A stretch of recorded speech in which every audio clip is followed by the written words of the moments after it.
নির্দেশ মানার পরও বিভিন্ন সময়ে নিরস্ত্র গাজাবাসীকে নৃশংসভাবে গুলি করে হত্যা করছে ইসরায়েলি সেনারা। আল জাজিরার একটি এক্সক্লুসিভ ভিডিও ফুটেজে দেখা গেছে নিরীহ গাজাবাসীদের নৃশংসভাবে হত্যা করা হচ্ছে। বেসামরিক ওই নাগরিকরা ইসরায়েল ঘোষিত সেফ জোন দিয়ে চলাচল করছিল, তারপরও তাদের লক্ষ্য করে গুলি চালায় সেনারা।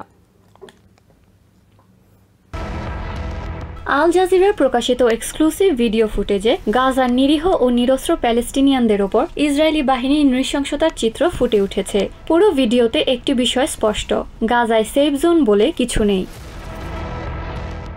জুনের 1 তারিখে গাজার সমুদ্র তীরে এক ব্যক্তিকে দেখা যায়। অনুমান করা হচ্ছে ওই ব্যক্তি সমুদ্র তীরবর্তী রাস্তা ধরে গাজার উত্তরাঞ্চলে যাওয়ার চেষ্টা করছিলেন, তবে সেখানে আর পৌঁছাতে পারেননি তিনি। কাছের পাহাড়েই ছিল ইসরায়েলি বাহিনীর প্রহরা, সেখানে থেকে ওই ব্যক্তিকে লক্ষ্য করে গুলি করা হয়, সাথে সাথেই মাটিতে লুটিয়ে পড়েন তিনি।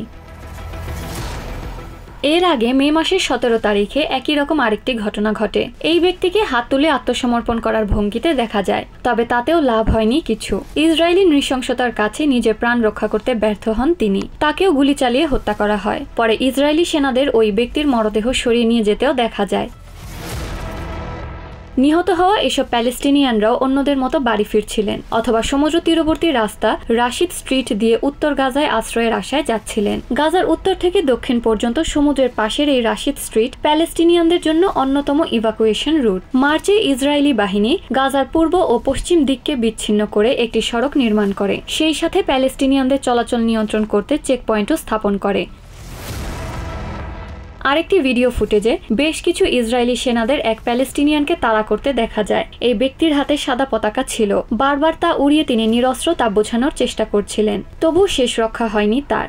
ইসরায়েলি বাহিনীর গুলিতে নিহত হন তিনি। এতেও ক্ষান্ত হয়নি ইসরায়েলি বাহিনী, বালি দিয়ে তার মরদেহ চাপা দিতে দেখা যায় সেনাদের।